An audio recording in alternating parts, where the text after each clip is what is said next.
Well, good morning, Kentuckiana. It is 6 a.m. here on your Monday, and we're glad you're joining us. I'm Grace McKenna. And I'm Jim Stratman. Thanks for watching us here on WHAS11 and on WHAS11 Plus. As we get your week started off, some of those students out in Henry County, Breckinridge County, they're heading back to school today. JCPS going to be starting their first full week of school today. And the man who knows all about the weather that they're going to have to deal with is standing in studio with us right now. Meteorologist Matt Breland. Matt, it's looking clear so far. Clear and quiet so far. That's right, Jim. Yeah, we are off to a quiet start to our Monday, but we are going to see a few changes later on into the afternoon time. Definitely for tomorrow, though. Temperatures into the mid-70s. A few passing clouds so far this morning, but those winds continue to stay out of the south, driving in some of that moisture that's going to keep us a bit humid throughout the afternoon. Temperatures ranging into the lower 70s for most of us across Kentuckiana this morning. 70 near Elizabethtown and Hodgenville and Mumfordville. 70 near Scottsburg. 74 for you folks near Seymour. And as you get ready to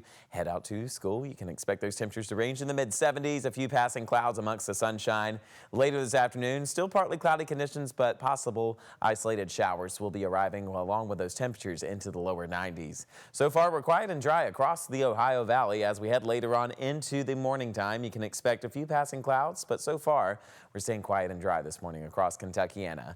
Later into the morning time, those temperatures will be increasing into the 80s. We're expected to hit the lower 90s already by the start of the afternoon. By 2 p.m., small isolated showers will be possible. They'll be lasting until the evening time before they quickly fade away overnight. But rain chances really return for tomorrow. I'm expecting a partly cloudy start with some isolated shower activity for our Tuesday morning that will transition into more scattered showers that could bring in some longer lasting downpours by Tuesday afternoon.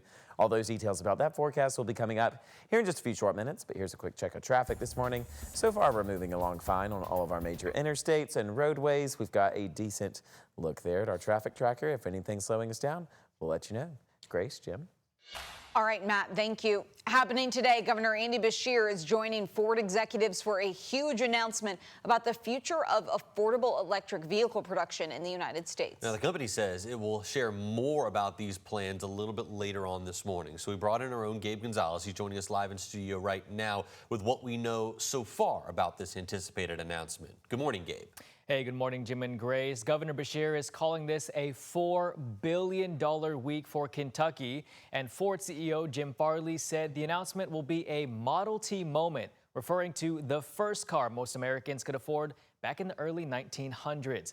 Now, we first learned about the announcement last week. Now, Automotive News reports the new investment in Kentucky will involve a line of affordable electric vehicles assembled in Kentucky with batteries from a new plant in Michigan.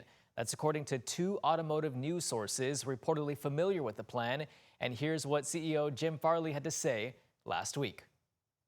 This is a Model T moment for us at Ford, a chance to bring a new family of vehicles to the world that offer incredible technology, efficiency, space, and features. Now, the announcement is happening this morning at 10:20 at the Louisville Assembly Plant, and WHAS will be there and bring you all of the latest information, and you can read more about this story coming up a little bit later in our evening shows online as well. Jim, Grace. All right, Gabe, thank you. Also happening today, a Clark County, Indiana man charged with his wife's murder is expected in court. Charlestown police say on August 4th, they were called to a home in Marysville on a report of an apparent suicide. When officers arrived, they say Stephen Gower reported his wife, Christina Gower, had shot herself. After an autopsy, the medical examiner said the gunshot which killed Gower came from at least 3 feet away and that she couldn't have fired the shot herself. Stephen Gower is now charged with murder and is expected in court at 1:30 this afternoon. The city of Louisville wants your thoughts about improvements to nearly 400 acres of public land, including 6 parks, all of that along River Road. Our Ian Hardwick decided to get out ahead of this and get input from you all, too. He went out yesterday to get a look at what you want to see in these parks. That's Noah Keeter at Champion Park's disc golf course. He says, "How's it going?" It's a great spot for beginners. It's one of 6 parks along River Road that Louisville Metro's Office of Planning is seeking feedback from the community on.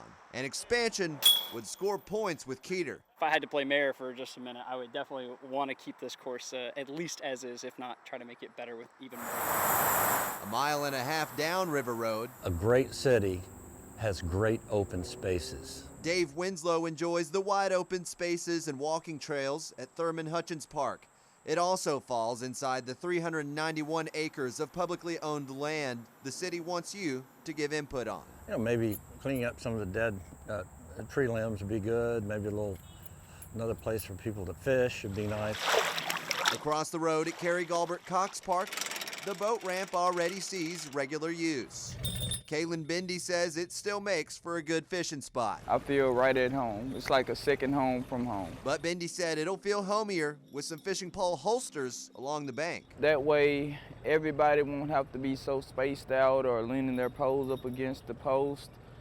That way, it'll be like a straight shot once you cast that. The first feedback meeting will be held here at the Lynn Family Practice Clinic from 6 to 8 on Monday, August 11th. There's also a second meeting if you can't make that one. It's further down the road towards the east at Locust Grove on August 13th. That's a Wednesday, also from 6 to 8. In Louisville, I'm Ian Hardwitt for WHAS 11 on your side. Now, the feedback surveys are already available online ahead of tonight's meeting. We have a link posted on WHAS11.com in the links mentioned article. That survey is going to stay open until September 19th. This weekend, Hip Hop Cares celebrated 500 consecutive Sundays, providing meals, clothing, toiletries, and blankets to Louisville's unhoused community. The group says since January of 2016, it hasn't missed a single week. Founder Jeff Gill says after all this time, it's still growing.